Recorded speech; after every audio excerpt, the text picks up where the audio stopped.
మా జెన్జీ శ్రోతలకి స్వాగతం సుస్వాగతం. ఈరోజు మనం ఒక మంచి ఫుడ్ ఐటమ్ గురించి మాట్లాడుకుందాం. మళ్ళీ దానికి ముందు ఒక ఎలివేషన్ ఇవ్వాలి కాబట్టి ఎలివేషన్ స్టార్ట్ చేస్తాం. కలకత్తా వాళ్ళకి పానీపూరి ఎలానో, పంజాబీలో లెస్సీ అండ్ పరాతా ఎలా ఫేమస్, మన తెలుగు వాళ్ళకు కూడా ఎంతో ఇష్టమైన పునుగులు గురించి మాట్లాడుకో. ఈ పునుగులు గురించి బాగా లోతుగా రీసెర్చ్ చేస్తే తెలిసింది ఏంటంటే పెద్ద హిస్టారికల్ బ్యాక్గ్రౌండ్ లేదని తెలిసిందనమాట. అందుకే కాంటెక్స్ట్ లేదని నాన్ సెన్స్ చేసి కవర్ చేస్తున్నాం.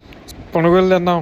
అనగనగా ఒక రోజు విజయవాడ దగ్గరలో ఉన్న ఒక మాలుపూరు పేద పల్లెటూరులో ఉన్న ఒక పేద కుటుంబంలో మిగిలిపోయిన బియ్యపు పిండి మరియు ఇడ్లీ పిండితో కలిపి డీప్ ఫ్రై చేసి ఇదిగోండి అమ్మ తినండి అని చెప్పి ఒక అమ్మ లేదా ఒక అమ్మమ్మ వాళ్ళ పిల్లలకి ఇచ్చింది. అలాగా మళ్ళీ ఫేమస్ అయింది వరల్డ్ ఫేమస్ పునుగులు.